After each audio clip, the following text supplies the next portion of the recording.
all too many tense discussions over holiday gatherings, it seems Americans have come to a conclusion. Politics simply aren't dinner table material, because it's easier to talk about the New England Patriots than it is the definition of patriotism. Parties make for more pleasant conversation when they're Jimmy's 12th birthday, not Democrat versus Republican. The conversation will stay lighter if it's focused on the album that's about to drop rather than the bomb. And so we avoid these conversations and build a tension that has spilled from our dinner tables to our streets and to our Twitter feeds. There's a partisan divide sprinting across our country and covering our capital, and now it's found its way into our family rooms, and it's lurking at our lunch tables. In 1980, American National Election Studies, the largest national voter survey in the United States, asked voters to rate their approval of their own party and of the opposing party on a scale of 0 to 100 degrees, with 0 being the most negative, 50 being neutral, and 100 being the most positive. Here are their results. An average of 72 degrees for voters' own parties, and a slightly cooler 45 for the opposing party. In 2012, they conducted the same survey. Voters' views of their own parties had hardly changed, dropping just 2 degrees. The change was in their views of the opposing party, a reduction from 45 degrees to just 30.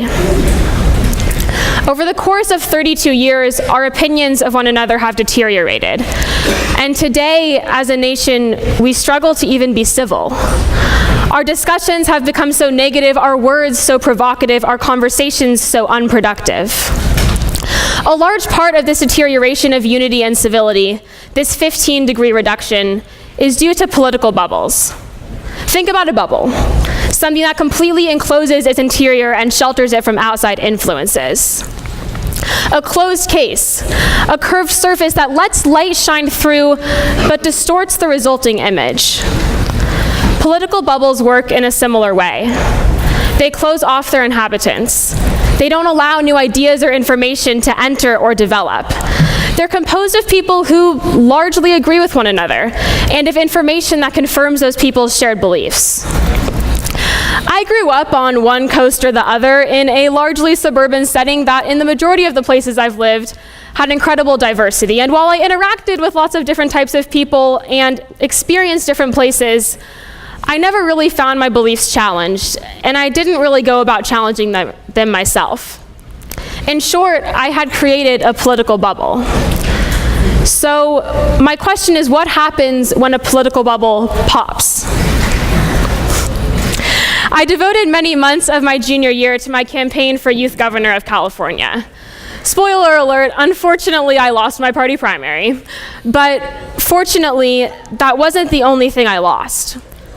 I lost a bit of that bubble, and when I prepared for heated debates or answered barrages of questions, I sometimes found myself disgusted by ideas and sentiments that I didn't think existed in my America. There's a part of the brain called the amygdala. Its job is to respond to threats, and it reacts with fear. As discovered in a recent USC study, it's the same part of the brain that responds when a person hears a statement that runs counter to their deeply held political beliefs. So when I was on the campaign trail, or trying to wrap my mind around the entire year of 2016, or just the tumultuous events of the past 2 weeks, my brain literally recognized ideas that came from outside of my bubble as threats. But what I've come to realize in the aftermath of not just my own election, but also the recent presidential and congressional elections, is that those ideas aren't necessarily threats. They're opportunities to learn and to grow, to understand one another, to strive towards a more perfect union, because we all want to make our communities and our country better. We just have very different ideas about how to get there, and maybe about what there looks like. And that's okay. That's what makes democracy work. So when you're talking politics with someone, instead of attacking them with, "How dare you think that way?" ask them, what do you value most? Which life experiences contributed to your perspective? Who are your favorite politicians? Where did you grow up? And how does that influence where you are now, physically and ideologically? How do you get your news? What do you think about my opposing views? Go into your conversation with the goal of convincing secondary to the goal of understanding. This past February at Sacramento's Youth and Government Conference, I was appointed to the adversary corps of the National Issues Commission. Basically, my job was to find everything wrong with every proposal that came to my desk and then tear it apart in the form of a speech at the General Assembly. It was fantastic. There was just one problem. The vast majority of the proposals that I read seemed to fit perfectly into my own political bubble. So I texted my friends on the other side of the aisle. I listened to podcasts that were, at times, almost painful to my ears. I read op-eds from media sources that leaned in a direction completely opposite my own. Because in order for me to understand a different perspective, I couldn't simply know what that perspective was. I had to grasp why it was. And only when I forced myself out of my political bubble did I realize how harmful and limiting it had been. I didn't change my views drastically on every issue or many issues at all. And I didn't suddenly find myself agreeing with people on the other end of the political spectrum. But I came to see them as just that. People. People whose views and backgrounds and ideologies happen to differ from my own. Not enemies or obstacles, but people. People to work with as we continue together on this great experiment of democracy. Political bubbles endanger that democracy. Our increasing exposure to a rising bitter partisanship over the past 3 decades endangers that democracy. In 1980, Americans certainly weren't in agreement on everything, just like every other time throughout our history. Voters' temperatures towards the opposing party hovered at a chilly yet survivable 45 degrees. The vast majority of Americans got their news from 3 sources. Whether they liked it or not, they were exposed to the same information, and try as they may have, they simply couldn't live in ideological isolation. Here are just a few of our news options today.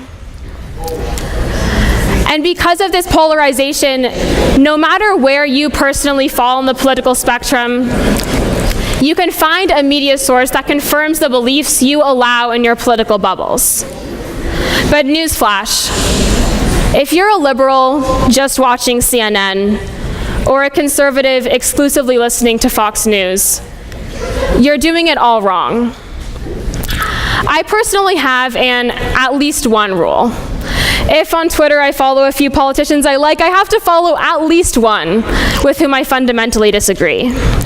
If I read a few articles that confirm my pre-existing beliefs, I have to read at least one that doesn't. And I can't always find someone to speak with and disagree with, but I can listen to others speak, and that's why whenever I watch CNN, I watch Fox's coverage too. And if I follow or read or speak with or listen to at least one, then at least I'm trying. I'm trying to pop that political bubble, and my amygdala may catalog that as a threat, but I know that the greatest and most pressing threat is avoiding these conversations and interactions altogether. Because look where that got us. It got us to 30 degrees. And why is that significant?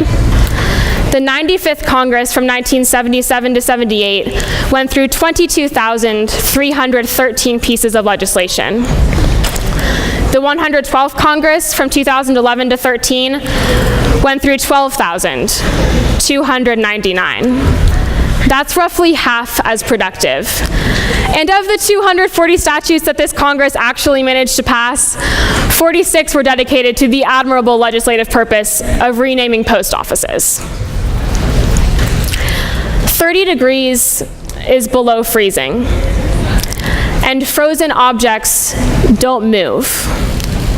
If we're all, from congressmen to ordinary citizens, frozen, with deep partisan cracks and stagnant political bubbles, we won't move, and certainly not forward. This past summer, I interned at the office of our Democratic state senator. And of all of the elected officials in Senate District 7, we worked most closely with our Republican Assemblywomen. There was a poster on the wall next to my cubicle that listed 10 governing principles. The third was pursue bipartisan decisions. They're always better and longer lasting. So if I had to say one thing that I took away from that internship, it would be this. We can disagree without being disagreeable. We can work across the aisle or at least talk across it. We don't have to stay in our political bubbles. So I ask you, please, to engage in polite and productive and passionate and purposeful political discourse. Have a conversation. Try to pop a political bubble.